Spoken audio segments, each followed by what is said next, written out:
നമസ്കാരം. മലയാളി വാർത്ത അനാലിസിസിലേക്ക് സ്വാഗതം.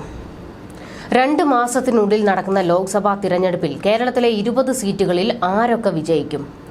LDF സർക്കാരിനെതിരെയുള്ള പൊതുജന വികാരം UDFന് അനുകൂലമാകുമോ, അതോ UDFിലെ അനൈക്യം LDFന് നേട്ടമാകുമോ എന്നാണ് കാണാനിരിക്കുന്നത്.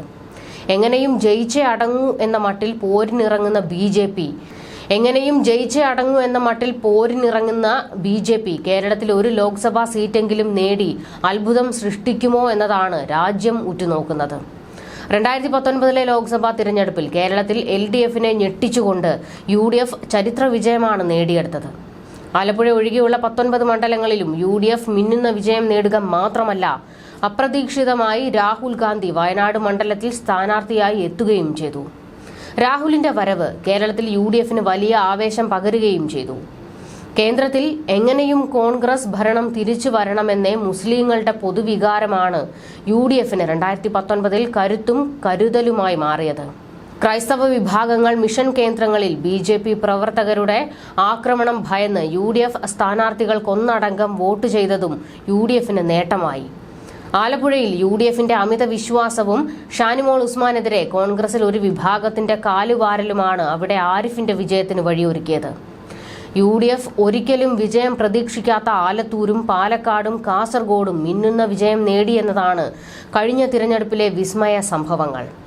CPM വലിയ പ്രതീക്ഷ വെച്ച പല മണ്ഡലങ്ങളിലും കോൺഗ്രസ് അപ്രതീക്ഷിത സ്ഥാനാർത്ഥികളെ രംഗത്തിറക്കി. വടകരയിൽ CPM സ്ഥാനാർത്ഥി P. ജയരാജൻ പ്രചാരണം തുടങ്ങി വിജയിക്കുമെന്ന പ്രതീക്ഷയിൽ മുന്നേറിയ വേളയിലാണ് K. മുരളീധരനെ കോൺഗ്രസ് രംഗത്തിറക്കിയത്. ആലത്തൂരിൽ രമ്യ ഹരിദാസ് എന്ന വനിതയിലൂടെ മിന്നുന്ന പ്രചാരണ നീക്കങ്ങൾ CPM കോട്ട ഇളകി തകർത്തു. ആലത്തൂർ ഒരിക്കൽ പോലും UDFന് ലഭിക്കുമെന്ന് ഒരു മാധ്യമവും റിപ്പോർട്ട് ചെയ്തിരുന്നില്ല. ഒരിക്കലും വിജയപ്രതീക്ഷ വയ്ക്കാത്ത കാസർഗോഡ് കോൺഗ്രസിലെ രാജ്മോഹൻ ഉണ്ണിത്താനും അപ്രതീക്ഷിത വിജയമാണ് സ്വന്തമാക്കിയത്. കോട്ടയം സീറ്റിൽ വിജയിച്ച കേരള കോൺഗ്രസ് മാണി വിഭാഗം ഇത്തവണ ഇടതുമുന്നണിയിൽ മത്സരിക്കുന്ന സാഹചര്യത്തിൽ കോട്ടയം ആർക്കൊപ്പം എന്നതിലും നെഞ്ചിടി പേറുകയാണ്. കോൺഗ്രസിൽ സിറ്റിംഗ് MPമാർ ഏറെ പേരും മത്സരിക്കാൻ തയ്യാറെടുക്കുമ്പോൾ പത്തനംതിട്ടയിൽ ആന്റണി മണ്ഡലം മാറി പരീക്ഷിക്കാനുള്ള ഒരുക്കത്തിലാണ്. KC വേണുഗോപാൽ ആലപ്പുഴയിൽ മത്സരിച്ചാൽ AM ആരിഫിനെ പരാജയപ്പെടുത്താമെന്നാണ് കോൺഗ്രസ് ക്യാമ്പിലെ പ്രതീക്ഷ. KPCC അധ്യക്ഷൻ K. സുധാകരന്റെ അനാരോഗ്യവും പ്രതിപക്ഷ നേതാവ് VD സതീശന്റെ പൊതുസമീപന ശൈലിയിലും കോൺഗ്രസിന് നേട്ടത്തേക്കാൾ കോട്ടമാണ് സമ്മാനിക്കുന്നതെന്ന് വിലയിരുത്തപ്പെടുന്നു.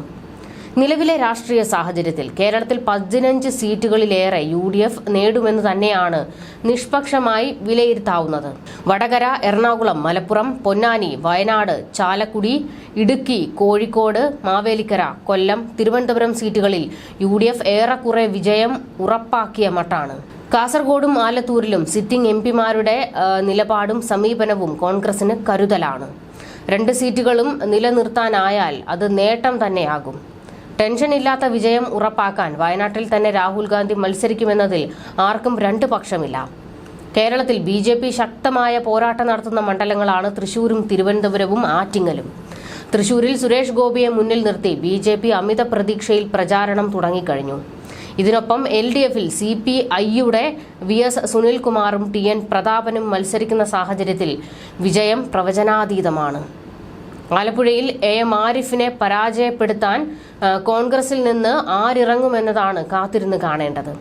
പത്തനംതിട്ടയിൽ ആന്റണിക്ക് പകരം കോൺഗ്രസിൽ നിന്ന് മറ്റൊരു സ്ഥാനാർത്ഥി വരുമോ എന്നതും പ്രസക്തമാണ്. BJP സ്ഥാനാർത്ഥിയായി PC ജോർജ് രംഗത്തിറങ്ങുമ്പോൾ മത്സരത്തിന് തീവ്രത കൂടുകയാണ്. ആറ്റിങ്ങലിൽ BJP സ്ഥാനാർത്ഥിയായി കേന്ദ്രമന്ത്രി മുരളീധരൻ മത്സരിക്കുന്നു എന്നതും ഏറെ പ്രസക്തം. കോൺഗ്രസിൽ ശശി തരൂരിനെ നേരിടാൻ BJPയിൽ നിന്ന് നിർമ്മല സീതാരാമൻ വരുമോ എന്നതും കാത്തിരുന്ന് കാണേണ്ടതാണ്. പിണറായി വിജയനും LDF സർക്കാരിനും എതിരെ പൊതുവികാരം മുതലെടുക്കാൻ UDFനും കോൺഗ്രസിനും സാധിക്കുന്നില്ല. നെല്ല്, റബ്ബർ കർഷകർ നേരിടുന്ന പ്രതിസന്ധി LDFന് കടുത്ത തലവേദന സൃഷ്ടിക്കുന്നു. നവകേരള സദസ് എന്ന ദൂർത്തടിക്കൽ പരിപാടിയോട് കേരളത്തിലെ നിഷ്പക്ഷമതികളായ വോട്ടർമാർക്ക് നവകേരള സദസ് എന്തിനു വേണ്ടി എന്നതിൽ ഇപ്പോഴും ഉത്തരം കിട്ടുന്നില്ല. 2ാം പിണറായി സർക്കാരിന്റെ പ്രകടനം ശരാശരിക്കും താഴെയാണെന്ന പൊതുവികാരം ഏതു മുന്നണിക്ക് നേട്ടമാകുമെന്നതാണ് കാണേണ്ടത്. ലീഗ് കോട്ടകളിൽ വിള്ളൽ വീഴുമോ? കോട്ടയത്ത് കേരള കോൺഗ്രസുകളിൽ മാണിയോ ജോസഫോ എന്നതൊക്കെ കേരളം ആകാംക്ഷയോടെ ഉറ്റുനോക്കുകയാണ്.